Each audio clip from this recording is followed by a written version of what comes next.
غسل کے اندر کوئی کلی کرنا بھول گیا یا کسی کو ناک میں پانی چڑھانا یاد نہیں رہا اور بعد میں 1 گھنٹے کے بعد 2 گھنٹے کے بعد 4 گھنٹے کے بعد اس کو یاد آ رہا کہ یار میں نے تو غسل کیا ہے لیکن کلی نہیں کرا یا ناک میں پانی نہیں چڑھایا، تو وہ آدمی کیا کرے؟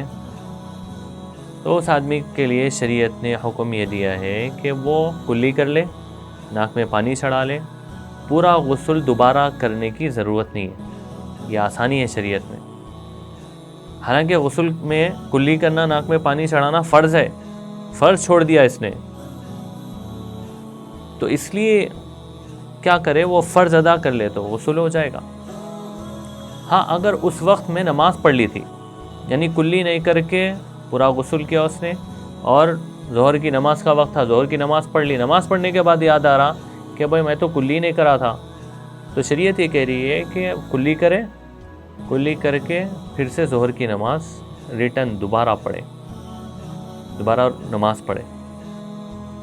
تو یہ شریعت کے اندر آسانی رکھی ہے۔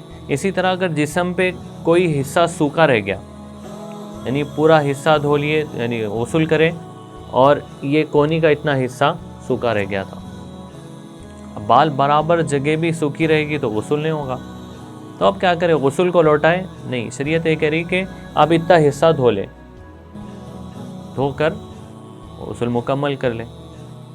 تو یہ آسانی ہے شریعت کے اندر، اس کو یاد رکھنا چاہیے۔ کبھی کبھی ہوتا ہے ایسا، جلدی میں آدمی غسل کرے اور کوئی کام تھا نکل گیا باہر، بعد میں یاد آ رہا کہ بھائی یہ تو کیا ہی نہیں تھا، میں جلدی سے آفس کو جانا تھا، غسل کر لیے، اور آفس میں جانے کے بعد یاد آ رہا کہ غسل تو کرا لیکن ناک میں پانی نہیں ڈالا، تو وہاں پر ناک میں پانی چڑھا لے تو غسل ہو جائے گا۔ اس کی اور بھی تفصیل Fatawa Mahmudiya volume number 8 page number 160 پر لکھی ہوئی ہے۔